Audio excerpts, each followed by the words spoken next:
Primetime local news, serving the Lakeland and Midwest regions. Good evening and thank you for joining us. 2 more people who tested positive for COVID-19 in Saskatchewan have died. There are 180 new cases, including 17 in the Northwest. There are 4 new cases in the immediate Lloydminster area and 49 active cases. 1,968 cases are considered active in the province, and 196 people are in hospital, with 19 of those in our zone, including 2 in intensive care. More than 45,000 people have been vaccinated in Saskatchewan. Well, throughout the week, we've seen temperatures drop below -40 overnight with wind chill, and we've seen that carry over into the daytime. I chat with Global News' Peter Quinlan to learn more. Well, joining us today here on Primetime Local News is Global News meteorologist Peter Quinlan. Peter, today we're talking about, the extreme cold that we've been seeing here in both Alberta and in Saskatchewan. So I guess mainly the first question I have is, where is this cold air exactly coming from? So part of it is the polar vortex, was the cold pool of Arctic air that usually is over the North Pole. It's kind of been displaced further south. It's actually centered over northern Manitoba, but the influence of it are being felt right even into BC, and certainly an axis of that cold Arctic air extends through the Lloydminster area. So that's one of the components. We also have an Arctic high pressure system kind of feeding into that polar vortex that's centered over the Yukon, and we've got this clockwise flow around it, pushing in this northerly flow. So we basically get this injection of Arctic air that keeps funneling its way in. Every single day we see these northwesterly winds we've been seeing in the Lloydminster area for the last little while. Now, did this cold weather attribute to the fact that we had such a warm January to start things off here? Because I know January is also a cold month as well, and February it can be as well. So with these cold temperatures we're continuing to see here in February, could we see that in the coming weeks here continuing on to be the way that it is? Yeah, it looks like February will definitely be a well below normal month. In fact, some authorities are saying that North America will see the coldest February we've seen since the 1930s. So this is going to be very cold entirely across the entire continent. So it's frigid, and we're going to see this stick on probably into March at times, and then also into April. It's like the long-range seasonal models are keeping the cold locked in place through much of that period right through into early spring. So it does like we will stay below normal right through into about Family Day. Then we'll see still a slightly below normal, but not quite as much as we have seen so far over the last little while during the Family Day period. And then into next week, we're going to get a gradual cool down through the week. And it looks like we'll see temperatures just below seasonal to finish off the month of February. Now, one thing, Peter, that we haven't seen a whole lot of is a lot of snow to start off the new year. And is that just anxiously kind of waiting to happen, where at that one point in spring, we're going to get that heavy snowfall, or even in late February? What's the probability there that we are going to see, maybe a decent dump of snow there? Like when we have the cold, we don't often have the snow. So I think we'll see a ton of snow through the rest of February. But as soon as we get into spring, when we get into the seasons, when we get a transition between warm and cold air masses, oftentimes that transition comes with a lot of snow. And spring is actually notorious for being a very snowy season across Saskatchewan and Alberta, including the Lloydminster area. And that usually brings in heavy wet snow. We often see some of our biggest snowfalls in March and April, actually, across the area. So it does look like we'll probably see some big dumps of snow. It's a little too soon to pinpoint exactly when and how much, though. Have you seen temperatures, Peter, like these be so common in the prairies, lately, with these -40 and -50 wind chills that we've been getting over the last bit here? Yeah, well, we don't often see temperatures in the -40 range. That's usually where most of the records sit across Alberta and Saskatchewan at this time of year. So whenever the temperature gets that low, we often do break a number of temperature records. We don't actually keep wind chill records, to my knowledge, or Environment Canada doesn't. But we usually see 1 or 2 days at least every year when the wind chills approach the -50s. We just don't often see a huge string of days like that. We did have a February a few years ago. Many of you probably remember it, when we saw wind chills into the -40 to -50 range almost every single day of the month.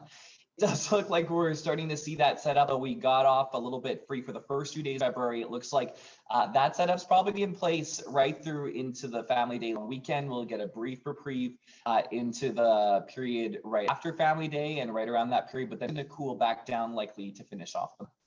Now, one thing that I've been hearing a lot this year in terms of the weather forecast is La Nina. Talk about that system as a whole, and what does it exactly mean for the prairies and Lloydminster areas? So La Nina is cooler waters on the coast of Peru, and this is a La Nina winter, but we didn't really feel the effects of it until now. And so what the effects are typically across the Lloydminster area are cooler than normal conditions, sometimes snowier than normal conditions, but that's always a bit of a wild card. But we're certainly getting into that cold snap that we would typically see in winter at some point. But this one will likely be prolonged throughout the entire month, and it will continue into March, potentially April, and even into early May. So this is the effects of La Nina pulling that jet stream, tugging it down to the south, and allowing that Arctic air to spill right in. Peter, I really appreciate your time. Thank you very much for joining us today. Well, Wayside Dental Center has teamed up with Think Lloyd First to bring some new self-care themed curated with love collection gift boxes in the community. The boxes are filled with items from local businesses, and all the proceeds will be going back into the community and to the Lloydminster Interval Home. Our Shelby Clark has the details. Joining us for Primetime Local News is Dr. Neki Jamal with Wayside Dental. How are you today? I'm doing awesome. How are you? I'm very good. So the Lloydminster Interval Home is going to be receiving the proceeds of some self-care themed gift boxes. Can you expand on what the Think Lloyd First curated with love collection is all about? Sure. So we started these Think Lloyd First boxes at Christmas time, and we raised money for the olive tree, and it was such a success. We're like, well, we can't stop now. The community needs us, charities need us, and so I thought it'd be a great way to support local charities as well as local businesses, and it's a win-win because people love Lloydminster goods and services and products, and we can raise money for charity at the same time. And what are the proceeds specifically helping the Lloydminster Interval Home Society with exactly? Well, I had a meeting with the Lloydminster Interval Home, and honestly, the stories just broke my heart. Like, COVID has really been a tricky time for them, changing all the protocols, and they've had an increased usage of their services, and it's quite sad actually. So it's we had to help, and everyone needs money this time of year, especially charities. So we thought we could do our part. And what different kinds of items will be involved in each one of these self-care gift boxes?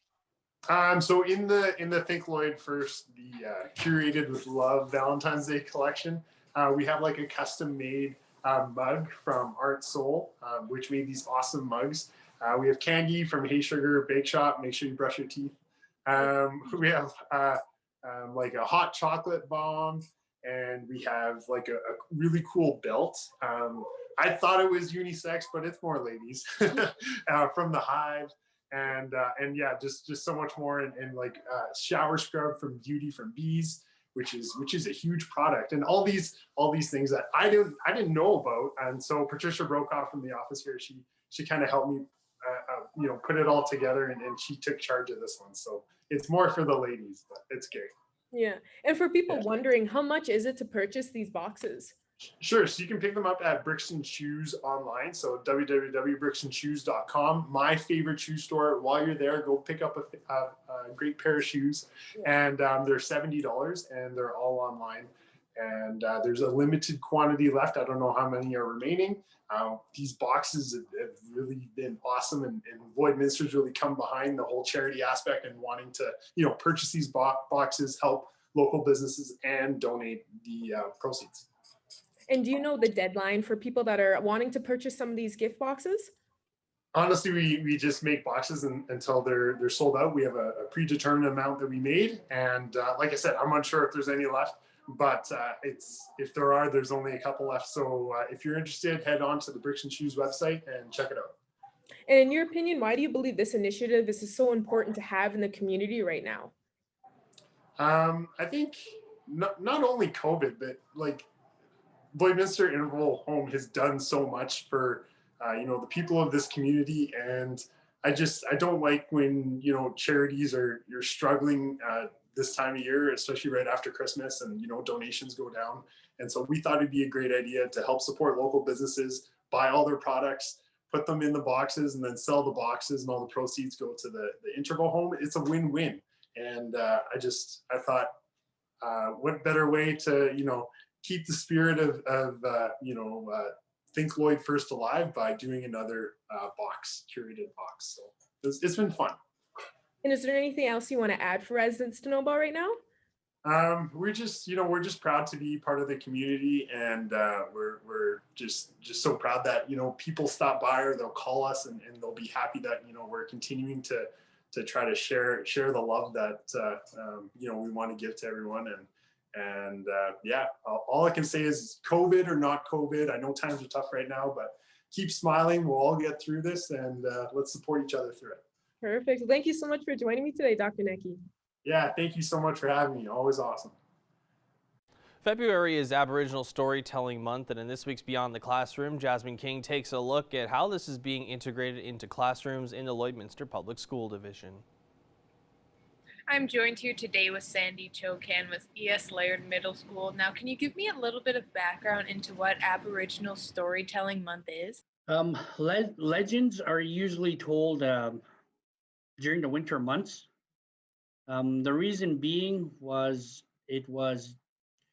when our people moved into the tree line for the winter time was basically a time where you were able to spend time with your families around the fire, right? So not like spring, summer, or fall where everybody had jobs and everybody had tasks they needed to do, right? Because in the springtime is a growing month, right, where everything grows, and usually by then they were out and about on the land. During the summer months, basically the same thing, and towards the fall, fall would be a time where it was a time of preparation where you had to prepare for the upcoming winter.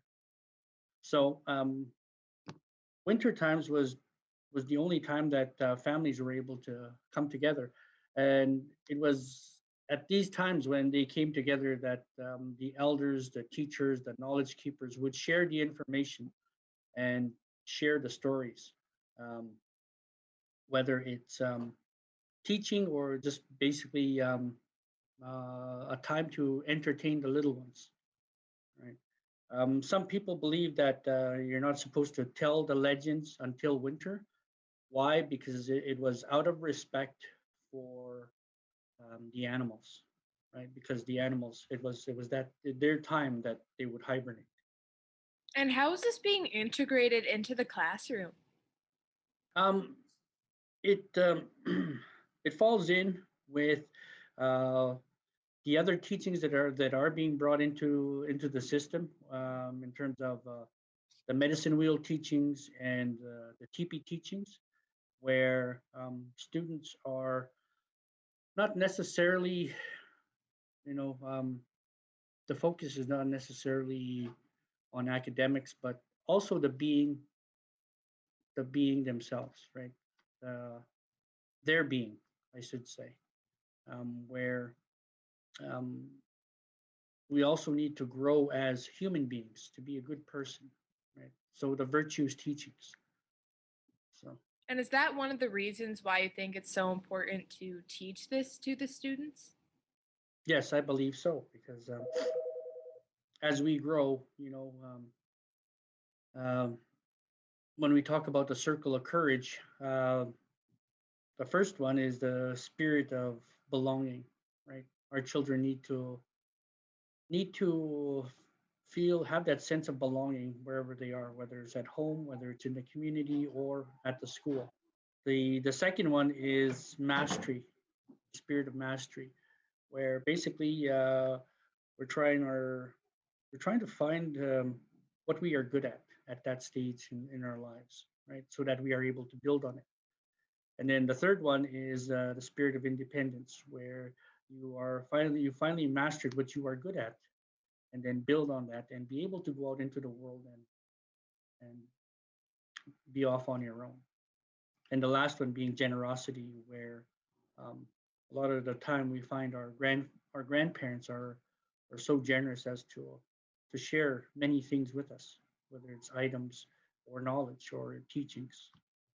So, and they through it, and they teach all these things through a lot of the time stories or legends. Well, thank you so much for joining me today, Sandy. Beyond the Classroom is brought to you by Lakeland College, home to the most hands-on education in Canada. Apply today and graduate job ready. Now our Jasmine King will take a first look at your weather.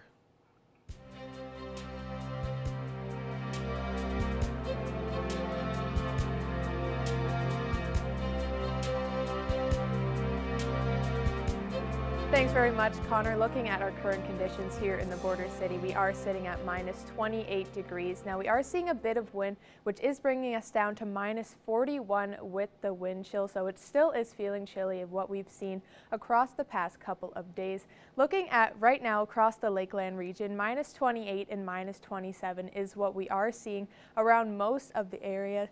Bonnyville, Cold Lake, Lac La Biche all sitting at minus 27, as well as Vermilion and Provost. As well as looking on the Saskatchewan side, minus 27 in Meadow Lake, St. Walburg, and Pearceland. Now, as we look at your watches and morning, it is similar to what we've seen throughout the past couple of days, blue all over the map, which is an extreme cold warning, and that will continue on until the weekend, as we are seeing temperatures between minus 40 to minus 55 with the wind chill. So if you are spending too much time outside, make sure you are watching for symptoms of frostbite, such as shortness of breath, muscle pains, and then looking at your fingers to see any numbness. And as we look right now in North Battleford, we are sitting at minus 27, but overnight they will be getting down to minus 37 degrees, and tomorrow warming up a bit at minus 30. As we look at Cold Lake, they are seeing a bit of snow at the moment, but getting down to minus 36, but warming up to minus 25 tomorrow. And as we look at Lloydminster, overnight we will be getting down to minus 34, and minus 28 will be the high tomorrow. So make sure you are plugging in your cars overnight. Now, as we look at the 3-day forecast, as we head into the long weekend, we still will be staying cold with minus 24 the high on Friday, with that wind chill getting down to minus 39 degrees. And on Saturday, minus 27 will be the high, where our wind chill will be close to minus 43 degrees. That is a look at your 3-day forecast. We'll have more news after the break.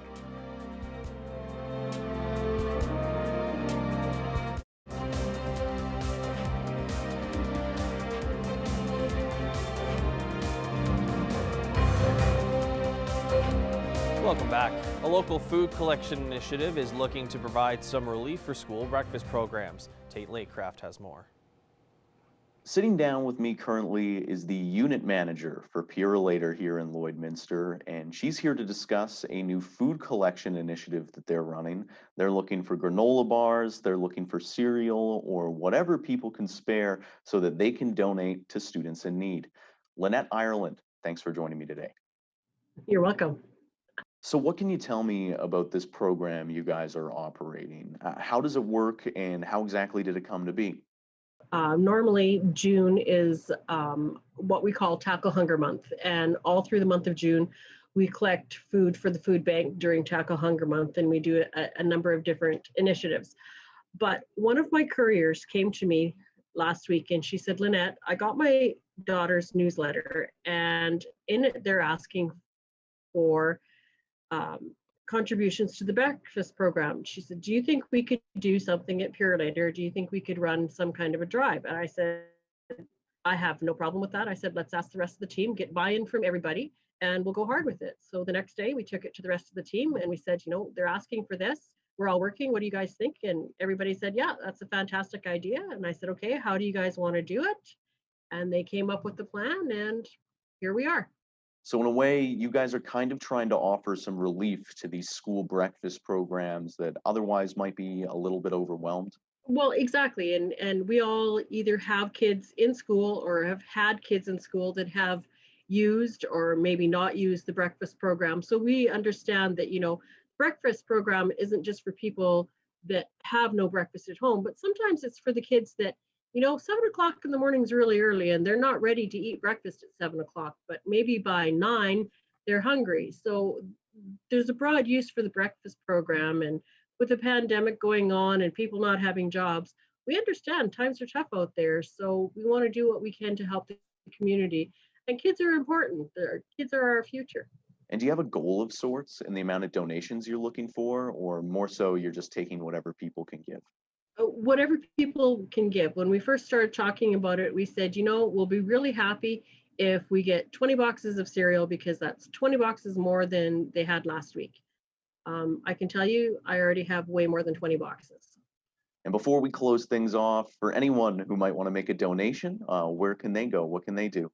If they want to make a donation, they can bring down a donation down to the Purolator Depot and drop it off here at the depot.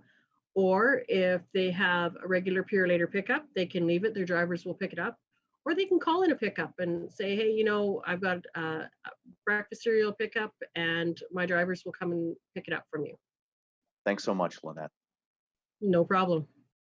Now here are your stock market prices for today.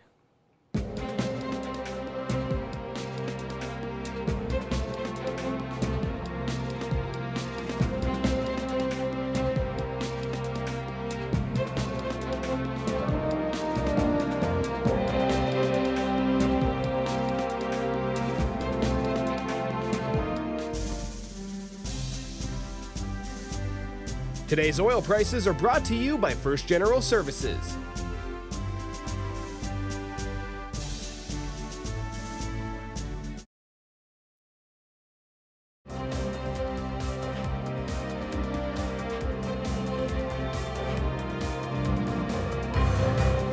Well, it was a record year for Saskatchewan agriculture exports in 2020 as the province continues to emphasize growth over the decade. Eric Bay has more.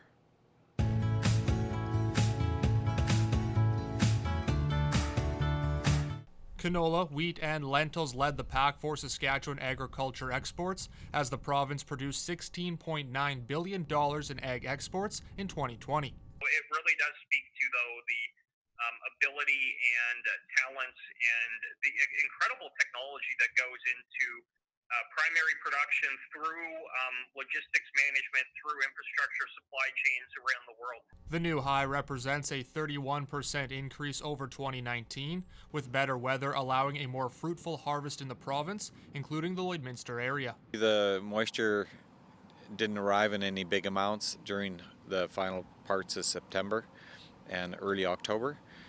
But the temperature, we're seeing a lot of days hitting the 20 mark. And that's a big difference from last year when you're hitting the 10 mark. If we hit 10, we were doing good. The province plans to continue growing its ag sector, hoping to increase agri-food exports to $20 billion by 2030 as part of its growth plan.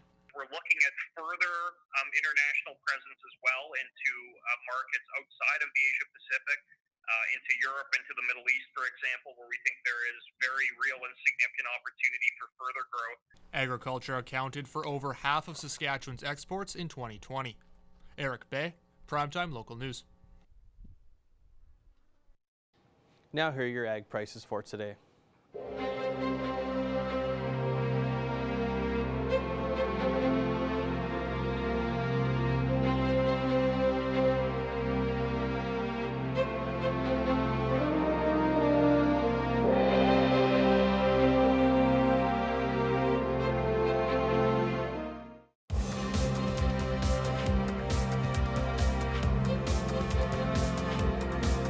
Yesterday, Hockey Alberta announced some optimistic news about a potential spring development season. Jace Mackey and Evan Kenny sit down and chat about Hockey Alberta's recent decisions.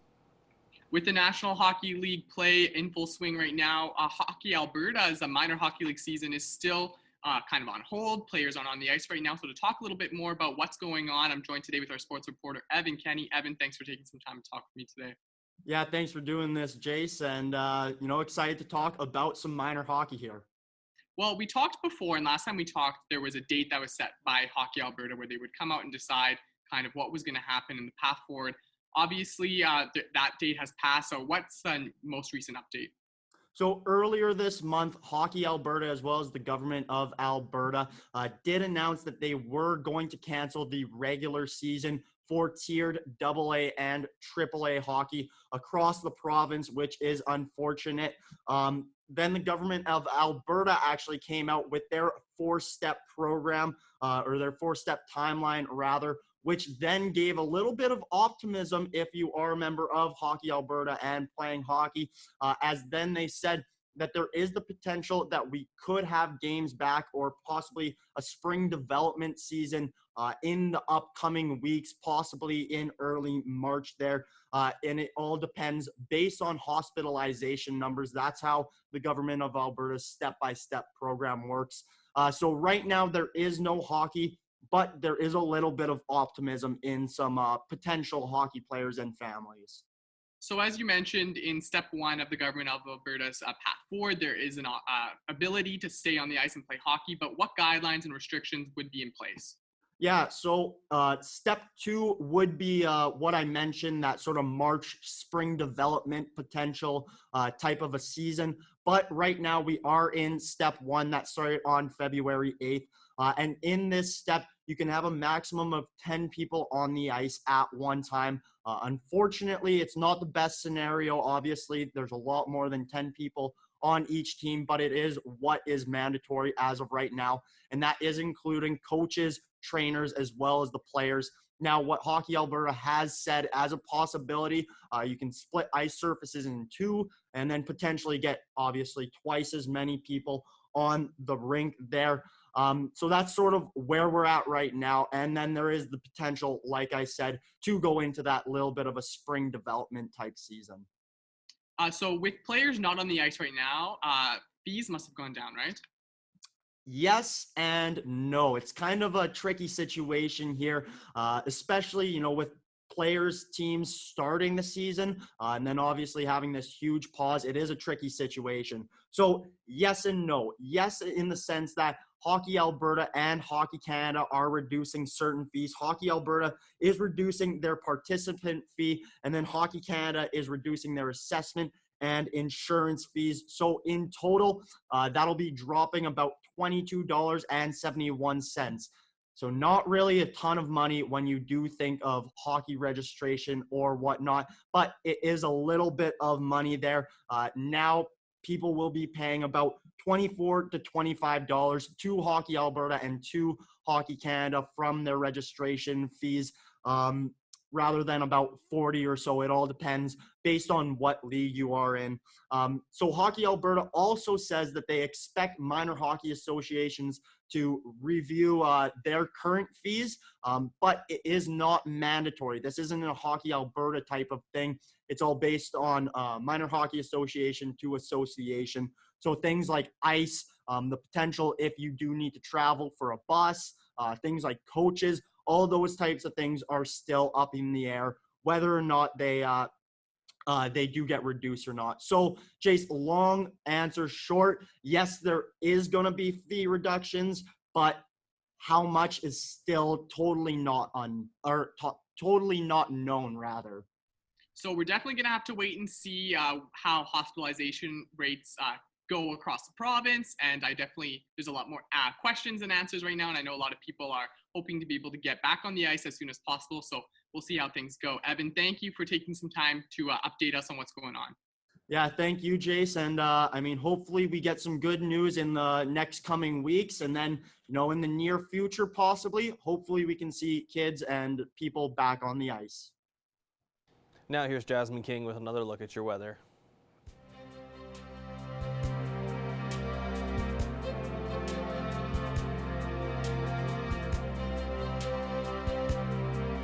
Thanks, Connor. Looking around the central region, we still are sitting at -28 here in the border city. But as we go further west, we will be getting a bit warmer. Edmonton at -25, as well as Edson. Jasper sitting at -23, and Rocky Mountain House is at -26. Looking more on the east side, Melfort is at -21, -29.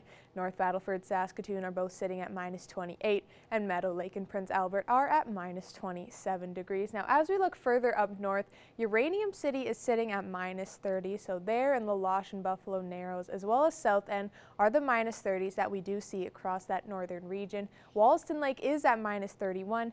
La Ronge is at -28. Looking at the Alberta side, High Level is at -25, as well as Slave Lake, and Peace River and Grand Prairie are sitting at -26. Looking down south, they are close to the same that we are here. They aren't too much warmer than we would expect. Banff is sitting at -21, but Lethbridge and Medicine Hat are at -25, and Coronation, Kindersley, and Swift Current are at -28, and Estevan is also sitting at -25, with Moose Jaw, Regina, and Yorkton all at -27 degrees. Now, as we look into your national forecast, Vancouver is one of the warmest parts of the country, sitting at 0 degrees, but they are getting a bit of wind, so they are seeing a wind chill closer to -15 with that Arctic air moving in. But as we look at the territories, -27 up in Whitehorse, -22 in Yellowknife, and then Regina sitting at -27. And Quebec City and Toronto are in single digits, as well as St. John's and Halifax, all around that -5 to -10 range. Iqaluit is at -13, so they are actually warmer than we are here in the border city. And as we look at tomorrow around the region, -28 again here in Lloydminster, -28 in Marwayne and Vermilion, and then St. Paul, Vegreville, and Bonnyville are sitting at -25 degrees, as well as Edmonton there and Lac La Biche will be at -24, with Macklin and Maidstone also around that region. Now, as we look at your 7-day forecast, we are going to be at -28 tomorrow, but our low will be at -34, but that wind will make it feel like we are colder. Friday, we will be at -24 degrees. Saturday, and as we head into the long weekend, the temperatures will start to warm up. Saturday will be one of the coldest days of the upcoming week at -27 degrees, but that low of -37. Sunday is at -21 degrees, and Monday will get up to -16. So we are getting out of those -20s, at least for a little bit. And then Tuesday, we'll see the only graphic that doesn't say cold, as they are having a bit of sun and snow on that day, with that close around 60% chance of that. Wednesday, we will be at -12, and so we are going to be picking up there. And the averages around this time of year are -8, so we aren't really close to that right now. But that is your 7-day forecast, and we'll have more news after the break.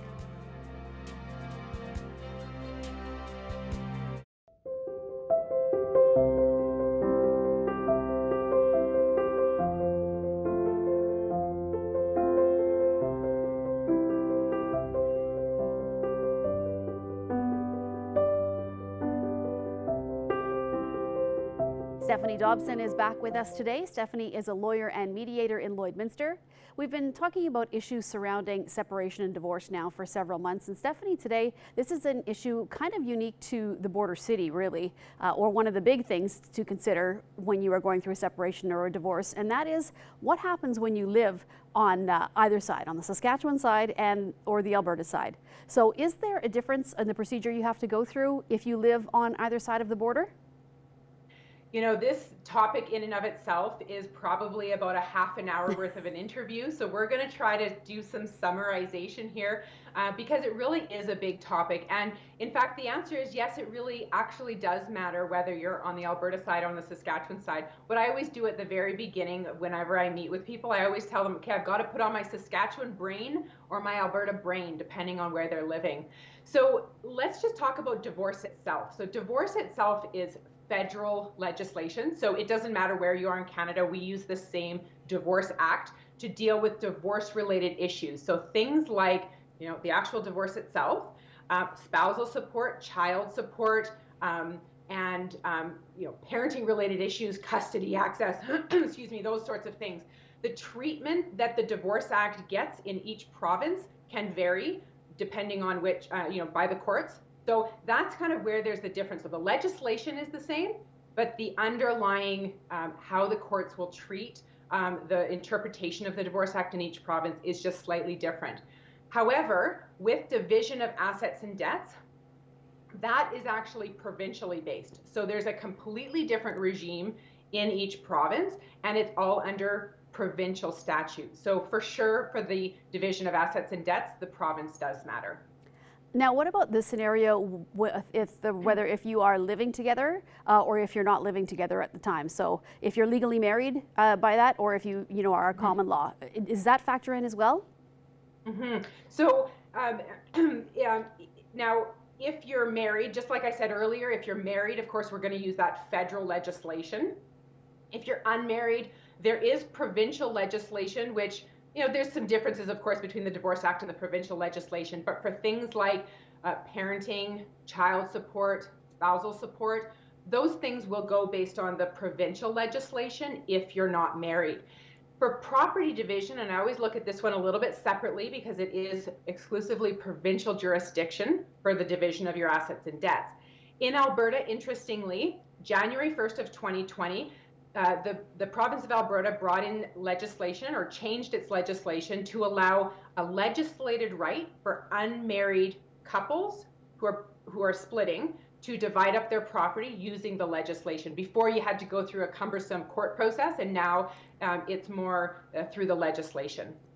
Now, Stephanie, what issues can be created if a family ends up moving post-separation because of whatever the circumstances are going on? That's an interesting question because sometimes what will happen is you'll have your matrimonial, your family home in one province, and then one person decides to move out and they happen to find a great place that they want, and it's on the other side of the border, whatever the other side means, and it's more of a permanent move or semi-permanent move where you have to change your driver's license over and where your income taxes are filed and that sort of thing. The issues that can be created if you're married and want to get a divorce, although it's federal legislation, each province has its own courtroom or courthouse, I suppose. It's called the Queen's Bench.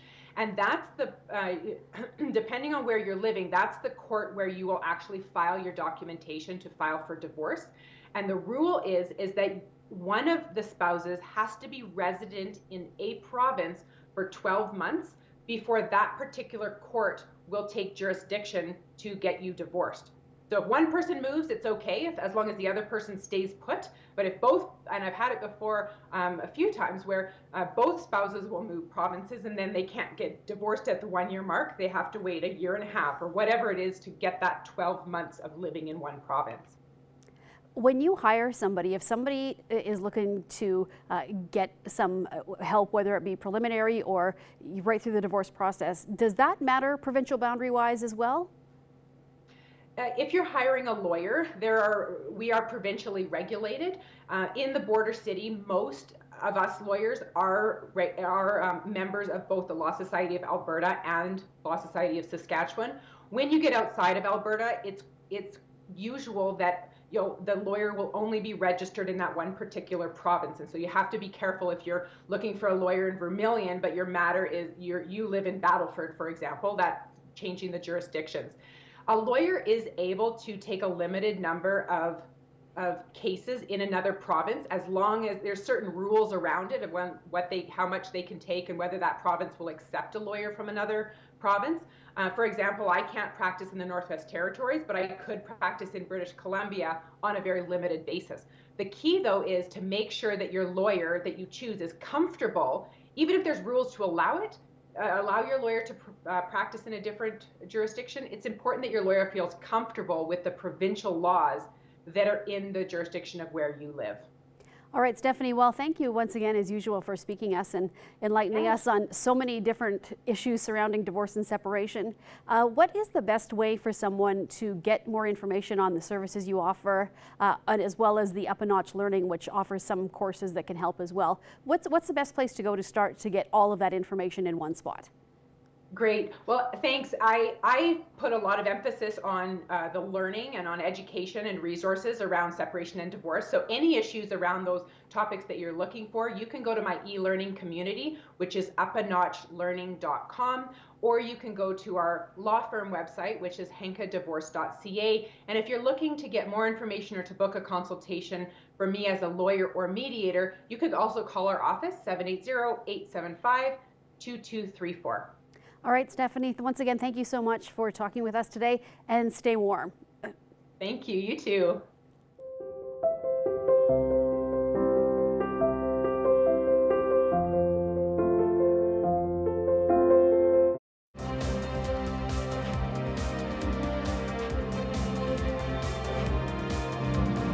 I'm here with Sandra Brown, Recreation Programmer, to learn more about this year's Winterfest. Thanks so much for joining us today, Sandra. Oh, thank you so much for having me. Sure. So for those who are unfamiliar, what is Winterfest? Well, Winterfest is an annual event that we normally put on at the Service Sports Center, just celebrating the fun of winter. We normally have indoor and outdoor activities. However, this year we've had to think outside of the box somewhat. And we actually have a week-long celebration starting this weekend. So it runs from Saturday until Sunday, February 21st. And it also includes indoor activities at some of the City of Lloydminster venues, such as indoor skating and swimming at the Bioclean Aquatic Center. But it's mostly focused on outdoor activity. Perfect. So you did touch on it a little bit already, but obviously this year is going to look a little different due to COVID restrictions. So can you talk about how you've adapted this year's event as compared to previous events? Yes, we do have a Winterfest activity booklet, and it has pages of suggestions that families can do to celebrate winter and be active together. So we have outdoor activities such as building a snowman at one of our nursing homes or extended care facilities for the residents to enjoy. Playing frisbee out in the snow, skating on the outdoor ice surfaces, having a snowball fight in your backyard. You don't even have to leave your yard if you don't want to. And then indoor activities, you can write a card, maybe create a Valentine's craft for a resident at one of the nursing homes or extended care facilities. One of the challenges that we came up with was digging out all the Lego that you have in your house and building a gigantic project. That's going to be very exciting to see the photos on that. Snowflake Scrambler. This is an outdoor activity, encouraging families to get together, be active outside in the winter. So there's a decal to show you. Be a decal like this. We've selected 15 different recreation locations here in Lloydminster, and at each location you can play in the playground, skate on the outdoor ice surface, toboggan on the hills if you want.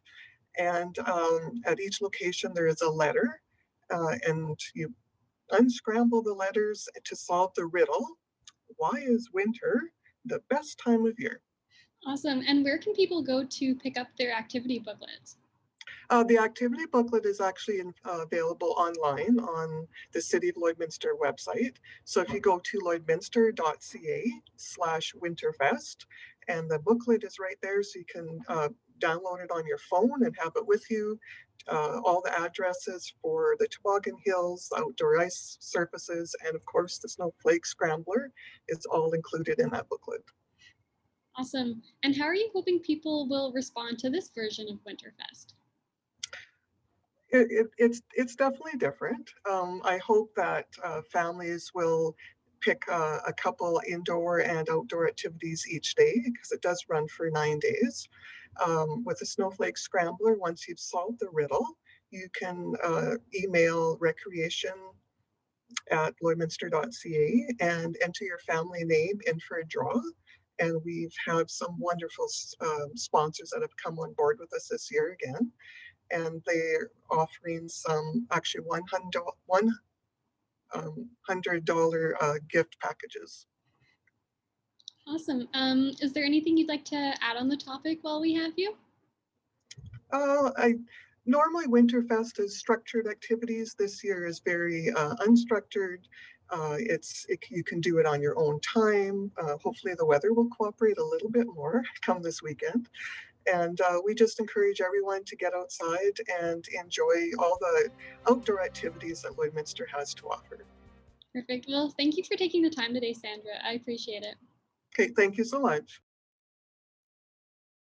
Taking another look at your 7-day forecast, we still are in that extreme cold warning. So tomorrow we will be at -28 degrees, getting down to -34 for the low. But with that extreme cold warning, just make sure to watch out for those signs of frostbite and making sure that you are dressing appropriately before you go outside, as well as plugging in your car if you want to get to where you want to go tomorrow. Looking at Friday, we're at -24 degrees, Saturday at -27, and as we head further into the weekend and on to the next week, we will be warming up, including -13 on Tuesday and -12 on Wednesday.